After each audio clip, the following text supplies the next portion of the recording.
Hello friends, आज आपणाला पोह्याचा एकदम नवीन पद्धतीचा चटपटीत आणि अप्रतिम चवीचा ब्रेकफास्ट बनवायचा आहे। तर त्यासाठी एका बाउलमध्ये 2 वाटी पोहे घ्यायचे। इथे तुम्ही कोणत्याही प्रकारचे पोहे घेऊ शकता। मग पोह्याला 2 ते 3 पाण्यामधनं स्वच्छ धुवून घ्यायचं, कारण पोह्यामध्ये भरपूर प्रमाणामध्ये धूळ आणि बरीचशी घाण असते, म्हणून पोहे स्वच्छ धुवून घ्यायचे। मग आता यानंतर पोहे धुतल्यानंतर हे छान कोरडे करून घ्यायचे, यातलं सर्व पाणी काढून घ्यायचं आहे। मग त्यानंतर परत यामध्ये आपणाला 2 ते 3 चम्मच पाणी टाकून या पोह्याला भिजत ठेवायचं आहे, कमीत कमी 5 ते 10 मिनिट। म्हणजे हे छान एकदम मऊसूत होतील आणि मिक्सरमधून व्यवस्थित फिरवल्या जातील।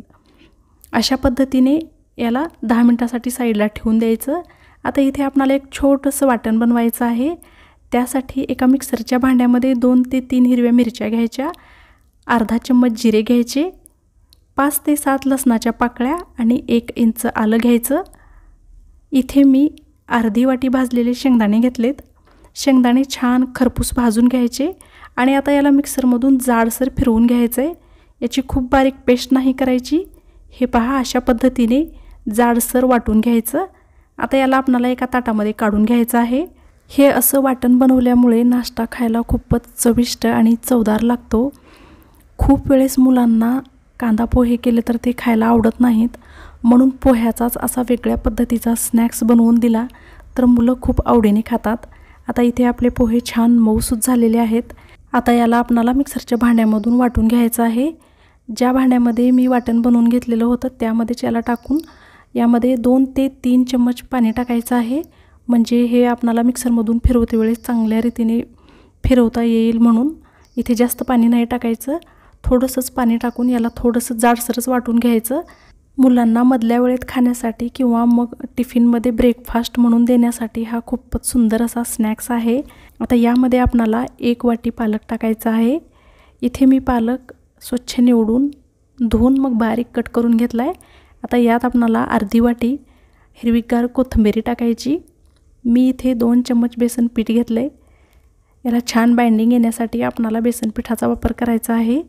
इथे मी एक मध्यम आकारातला कांदा एकदम बारीक कट करून घेतला आहे, तो टाकायचा।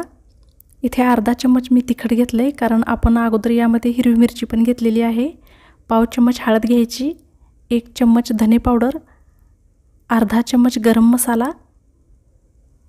इथे मी पाव चम्मच आमचूर पावडर घेतलेला आहे, या ठिकाणी तुम्ही लिंबू पण घेऊ शकता, आणि 1 चम्मच मीठ घ्यायचं। आता याला चांगलं मिक्स करून घ्यायचं। पालकऐवजी या ठिकाणी तुम्ही मेथीची भाजी किंवा पत्तागोबी किंवा मग साधा कच्चा बटाटा पण किसून टाकू शकता, त्यामुळे पण हा नाश्ता एकदम टेस्टी लागतो। तुम्हाला जी भाजी आवडेल तुम्ही तिचा वापर इथे करू शकता। याला छान असं घट्ट मळून घ्यायचं आहे। यात आपण पालक आणि कांद्याचा वापर केलेला आहे, त्यामुळे याला मिक्स करते वेळेस आपणाला पाण्याची बिलकुल गरज पडत नाही। हे मी छान घट्ट मळून घेतलं आहे। आपणाला हाताला थोडंसं तेल लावायचं आहे आणि मग याचे गोल गोल वडे बनवायचे। वडे तुम्हाला कशा आकारामधले पाहिजेत तुम्ही तसे बनवून घेऊ शकता, किती मोठे पाहिजेत किंवा मध्यम आकारामधले, छोटे, जसे पाहिजे त्या हिशोबाने तुम्ही इथे बनवू शकता। या पिठाच्या तुम्ही पुऱ्या बनवू शकता, थालीपीठ बनवू शकता किंवा मग साधे धपाटेही बनवू शकता। काहीही बनवा, पण हे चवीला एकदम अप्रतिम असं लागतं। किंवा मग हे वडे जरी बनवले तरी तुम्ही हे फ्राय करून घेऊ शकता किंवा मग शॅलो फ्रायही करू शकता। तर इथे आपणाला हे वडे फ्राय करून घ्यायचे आहेत। तर अशाच पद्धतीने बाकी सर्व पिठाचे असे वडे बनवून घ्यायचे। हे खूप जाड नाही बनवायचे, थोडेसे मीडियम साईजचेच बनवायचे, म्हणजे आपणाला तळायला सोपे जातात आणि ते आतून कुरकुरीत लागतात।